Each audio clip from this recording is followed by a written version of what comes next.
Hey everybody, good afternoon, good morning. It's Chris here again, eager and ready to be with you today to share my experience, strength, and hope. That's all I have.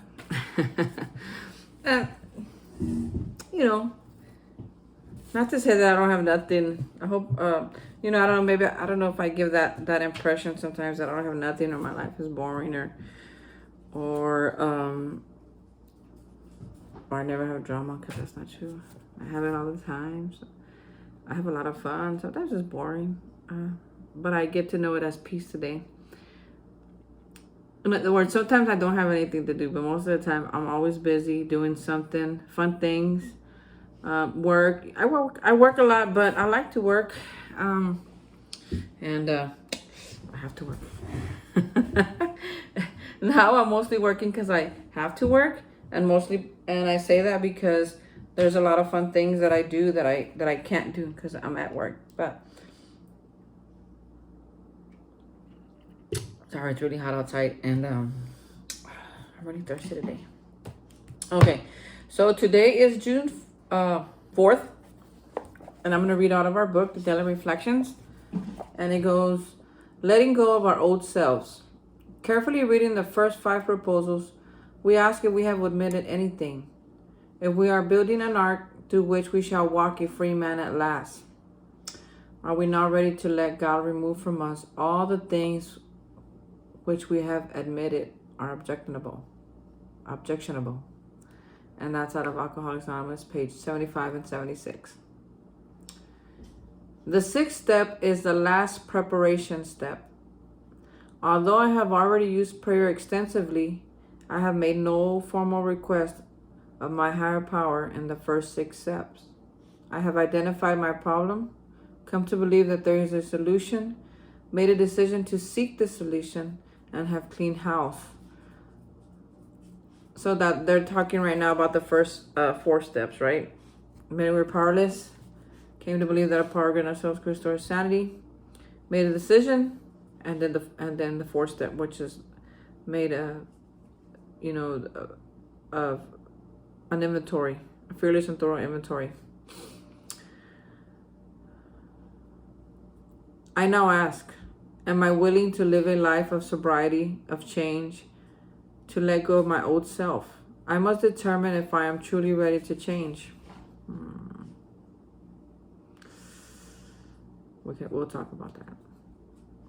I review what I have done and become willing for God to remove all my defects of character. For the next step, I would tell my Creator I am willing and will ask for help. If I have been thorough in my preparation and my foundation and feel that I am willing to change, I am then ready to continue with the next step. If we still cling on to something we will not let go, we ask God to help us be willing. And that's also that is actual. So the reading was from the big book, and the reflection was also from the big book. And I don't blame them, because this is a big, for me, this is one of the bigger steps, right? It's like they say that this is a step that separates the men from the boys and the women from the girls.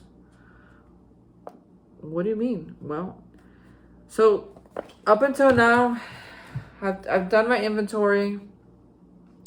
I've what I've realized, in my inventory, my personal inventory, is that when Chris doesn't get what he wants, certain things happen, right? That was the past. I just want to tell you, this is my story, okay? So please, I'm not the same person, but at one time, I had these defects, or I still have the defects, but I don't act on them the way that I used to. In other words, what came out of the 4th step was that when people would upset me or people would make me mad, there were certain things that there was a pattern of things that I would do. Like I would retaliate, like I would gossip, like I would be self-righteous, like I would, there was things that I would do.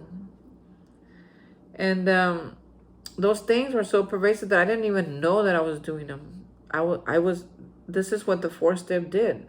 It helped me to see my patterns that were continuously keeping me in dysfunctional relationships and toxic situations, getting me fired from jobs, getting me distant from my family. I mean, there was things going on with Chris that he he didn't even know was happening. So once I was able to look at that, I was able to make I was able to make the decision, which is, it's, you'd be amazed how many people won't make this decision to be different. There's people out there who have caused a lot of harm and they still think that they're not wrong. They still think that they don't have to change, that they're great. And they are great people, but there's some things that they still do that screws them up. And I'm the same way. I am a great person, but there are still things that I do that can really mess me up, can really take me off balance, right? My expectations are the worst. My expectations are the worst. Sometimes I get what else? That's the biggest one I have right now. Let me see, what else? That's pretty big. But it goes expectations. It might just look like one defect, but it covers a lot of things. And if I'm not careful, it messes up a lot of things. So even though that's the one that I can know, I note that today it might be hindering me just a little bit. It's one of those things that it covers all my life, my expectation of other people. And it says, am I willing to live a life of sobriety, of change, and to let go of my old? It's asking me 3 questions.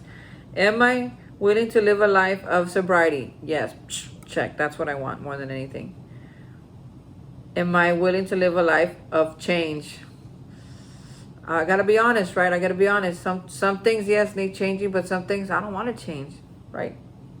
And then it says, am I willing to let go of my old self? Yes, that I'm willing to do. Because it's not so much that the old Chris was such a horrible person. It just he was never really happy. That's the biggest thing. He was never really happy. So he had to figure out, I'm never ever happy. And there's great people in my life. There's wonderful things happening. Why couldn't I ever be happy? And why was I always getting drunk? Thinking that was what's gonna make me happy.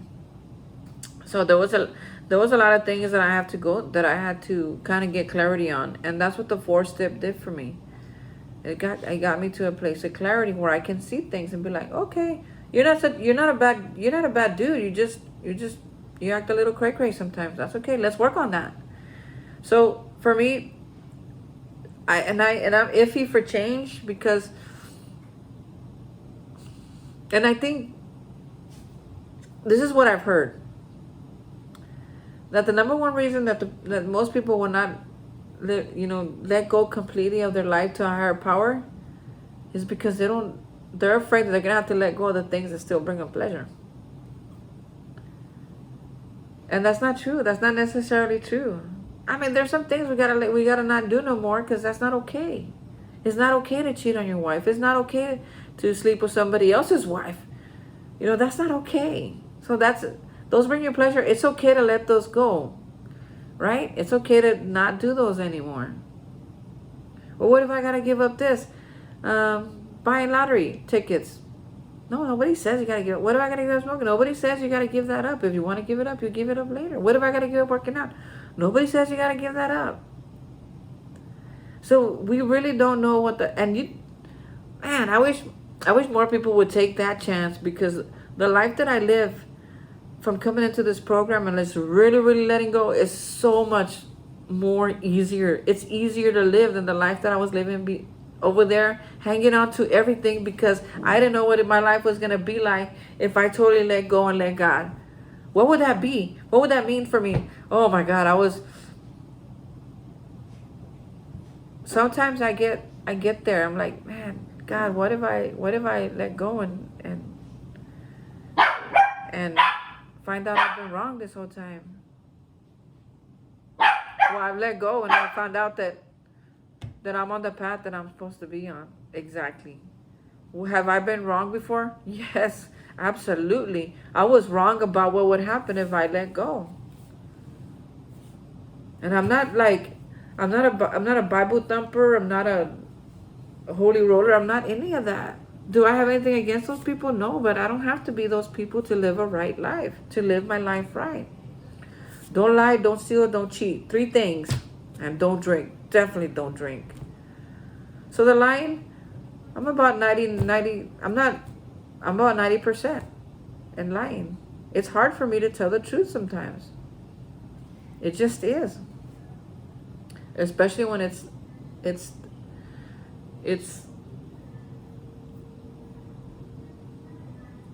especially when the truth still brings me shame. That's what it is. And I've learned in this program that, I'm not the mistakes that I made. So little by little, that's going away. And the more that I practice honesty, the easier it gets. Do I steal?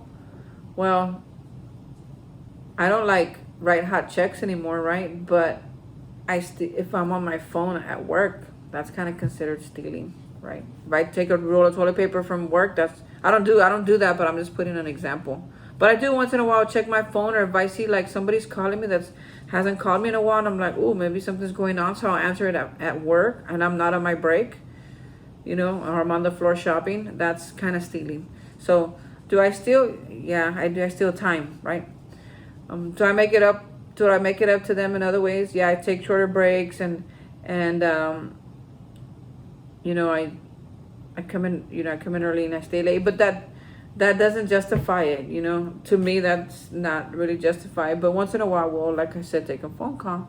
And when I first got sober, they told me that's stealing because, well, first of all, there wasn't cell phones when when I first got sober, right? But there was people I would take a pen from work, that's stealing. Paper clips, that's stealing. Notepads, paper, all this stuff, thinking that because we had a supply closet full of stuff, and when I got hired, they said, if you need anything, just help yourself, there's a closet. And I would say, oh, okay. I would say, okay, sure, no problem, not thinking. And then I would be like, oh my God, I need an envelope. And then I would go get one from them to mail my personal stuff. That was stealing. Okay, so moving forward. So it says, so a life of change, change. So that we're still on talking about change, and change isn't always easy for me, but it's necessary. The first things I had to change was my people, my places, and my things. My playmates, right? They say I can't be hanging around with my drinking and drugging buddies if I want to stay sober. I couldn't. Now I can. Now I mean, if I see them around, I stopped hanging around with them a long time ago, and they really didn't want to hang out with me anymore, really, after I stopped drinking. So they were just drinking buddies, and once in a while, they're my Facebook friends, and once in a while we'll touch base, but it's not like I have to see them absolutely every time I go to San Antonio. It's not like that. I had to stop hanging out in bars, I couldn't keep hanging out in bars and stay sober. And those are the two major changes that I had to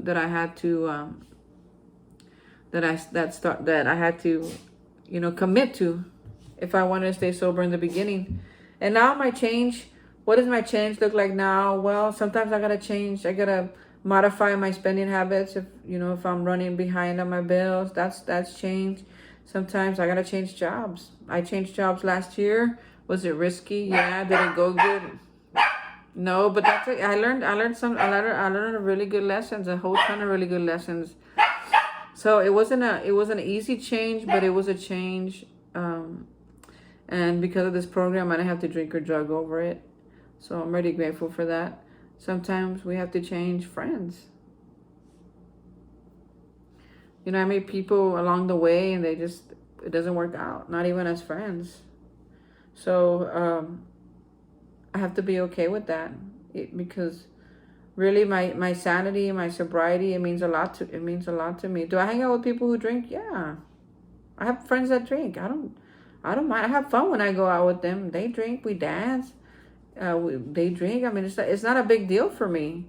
Um, can I go out drinking with them every single day? No, but I hang out with them, yes, because I love the atmosphere, and they're my friends, and I love them, and they bring me life, amongst other things. So I'm not like so. It's not like I gotta like the change didn't like totally just mess up my social life, because it didn't. Actually, it made it better, because now I can really enjoy myself, and I don't get sloppy, and I don't get messy, and I don't fight with nobody, and I don't cause drama. I just go out to do what I want to do, is have a good time. Maybe I just want to go dancing. So it's really, really been great for me just to work, to live this different life of recovery. So why is this passage so important? What are they trying to what point are they trying to get across, right? So I talked a little bit about the steps yesterday, and I'll start from step 4. We do our inventory. Step 5, we share it with somebody else and God, right? We admit to God, to ourselves, and another human being the exact nature of our wrongs. So we have 3 very humble conversations with myself, with God, and with somebody else, closed mouth friend or sponsor, right? And then on so that's part of step 5. And the end of step 5, it says, well, we review we go back and we review everything. We say, have we been thorough? Have we left anything out? Is there something that we still need to tell somebody, right? So sometimes there's things that we leave out of the 4th step because we can't remember everything at once. So maybe on our way home, we remember something I did. Maybe when I got home, I remember something I did. I didn't go to, I just need to say this. People do the 5th step and then they go to a meeting. Please don't do that. If you're in the 4th step and you're going to do the 5th step, don't go to a meeting after you do the 5th step. That is the worst thing you could do for yourself. Do what the book says. Go home. Go to your quiet space. Be quiet for 1 hour. And just think about all the progress you made and how far you've come. And have you left anything out? You need that space. You need that space for yourself.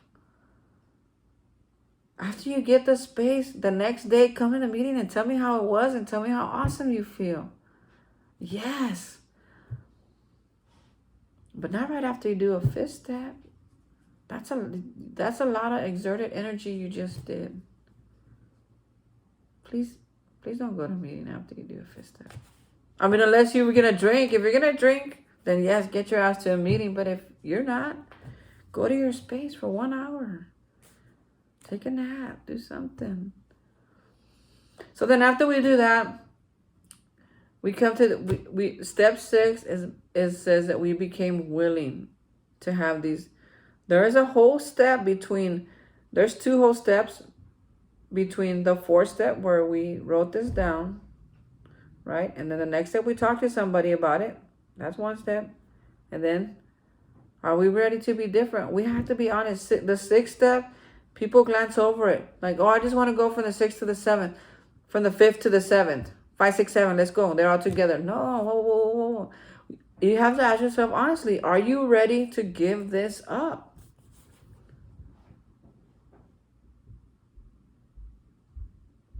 Well,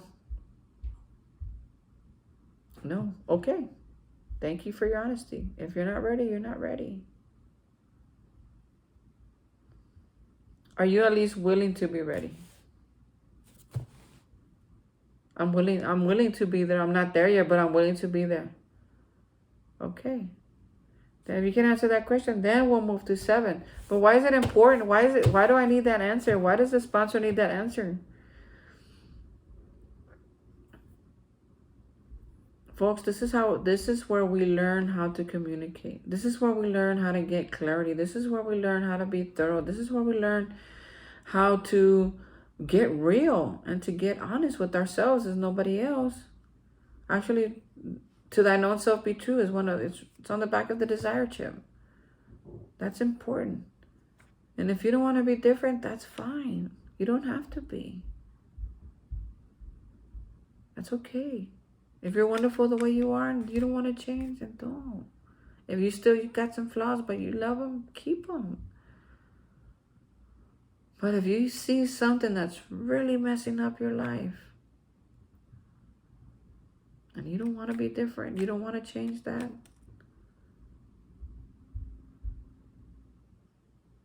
then don't change it. I mean, thank you for honesty. I hope that you would. I hope that you at least think about it. And that's what this step 6 is about. It's like, let's think about it.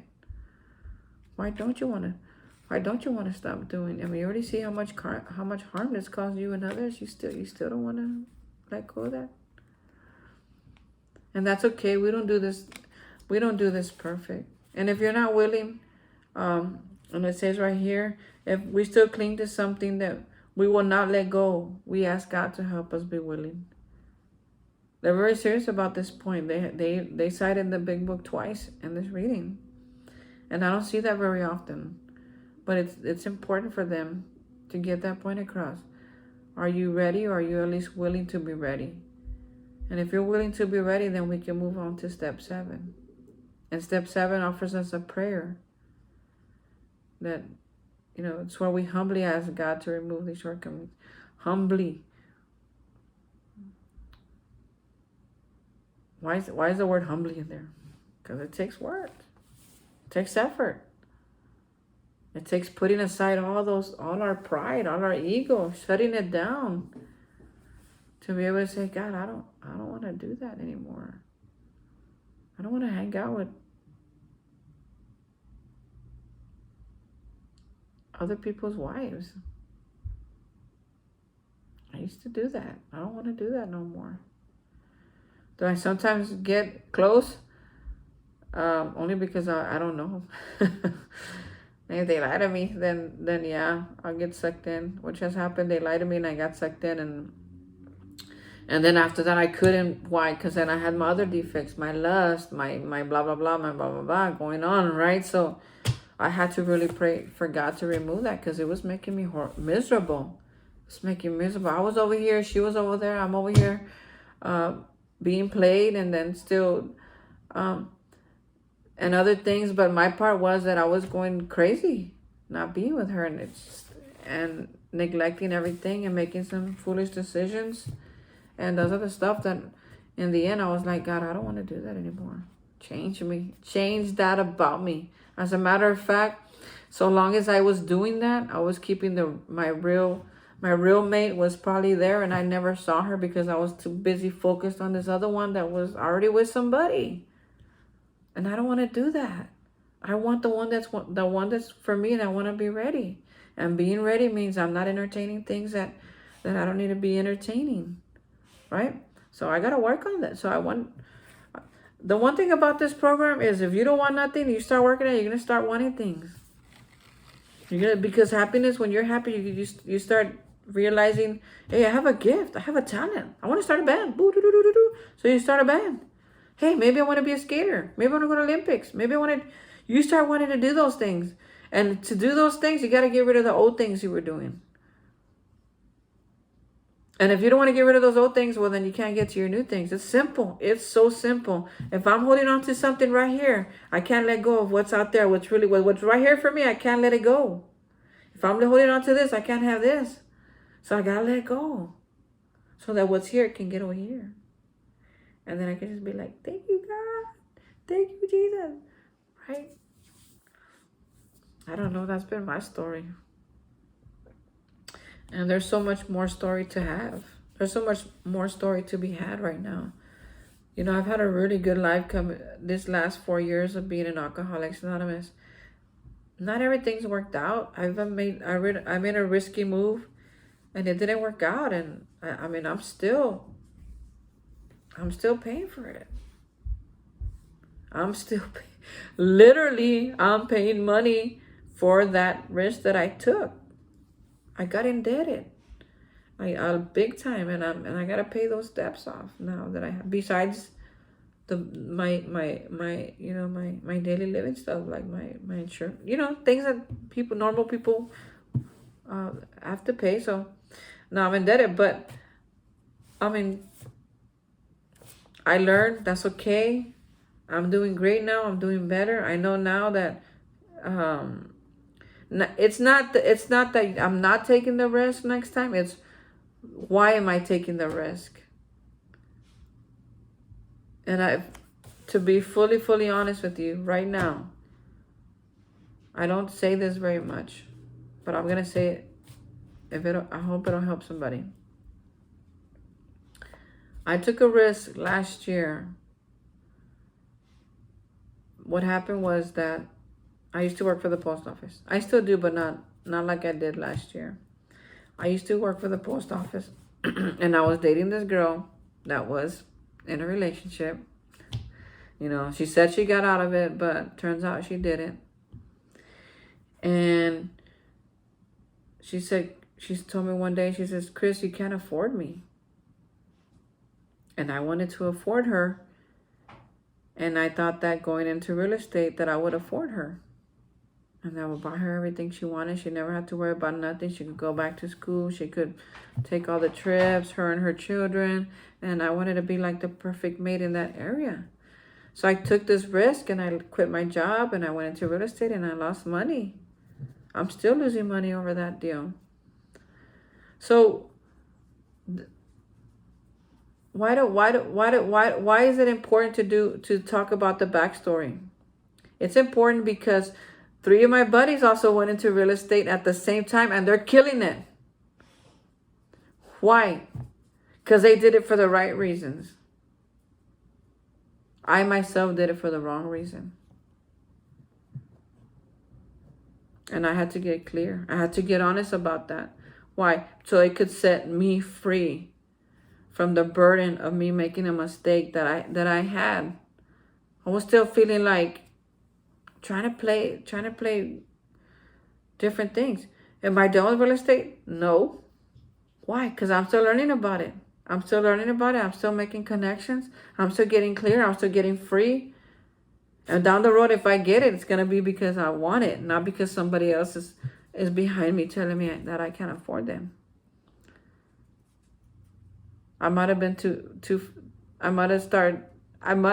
That was a really good example of me taking things into my own hands and not letting go and not letting God take over. Right? It's not, once we get sober, you know, they say that drinking was just a symptom of the bigger problem. Once I got sober, I had to realize that some of my things that I was doing, these old behaviors, that they're still getting me in trouble. So Chris had to learn. And you know what? I learned a lot. I made a lot of great connections. I'm not out of the game yet.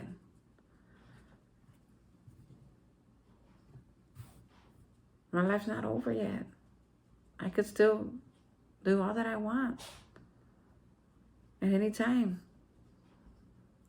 For me, for my doggies. And if I find somebody who's 100 all into it with me, and you know, a partner, then I'm ready. I'm ready to be with that person, because I'm not hanging on to the old person. I'm not hanging on. I'm honest about what I did, and that honesty set me free, so that whoever comes in, I don't got nothing to hide. I ain't got no, you know, I don't got skeletons in the closets like I used to. Right? There might be some there that are gonna pop up later on when I do get a relationship. It just happens. But I know what to do with it now. I'm growing through this. I'm getting better through this. I'm getting clearer through this. I'm becoming ready through this. I'm becoming ready to be ready. I'm ready. So now I just let go and let God. When that person comes into my life, we'll both know it. Trust me. I already know. She's going to know it. She's going to be like, you're the one. And I'm going to look at her and be like, you're the one. From day one. Why? Because that's the way, when it's meant to be, it's meant to be. I hear love stories all the time. You know, there's people in my family, they've been married forever. How did they know? They knew. My aunts and my uncles, they knew from day one. That was the one. And that's the way it's going to be for me. There's not going to be no confusion. There's not going to be no chaos. It's just I'm going to know and she's going to know. Because what I practice today is clarity. I practice attraction. I practice high vibrations. I practice living a good life, having fun. And that person, when she comes into my life, she's going to look at me and she's going to be like, you're it. So we're going to be like, and I'm going to be like, nice to finally meet you. Because she's on her way. I know that for sure. But relationships is just a part of it. Of being different, of wanting to change, of wanting to be better. And I was horrible when I was drinking. I was horrible before I was drinking.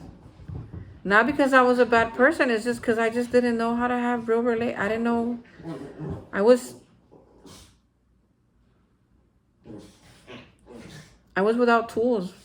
I was without power. I was without all that stuff that I have today.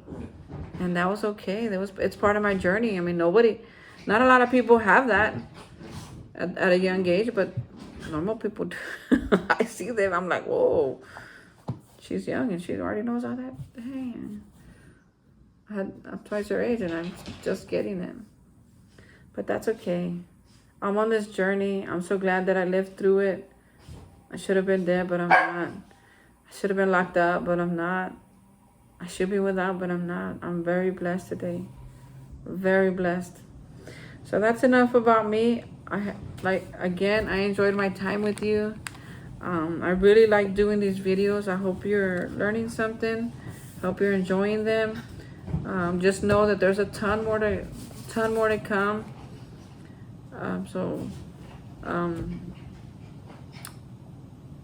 I'll let you do with that information what you will, okay?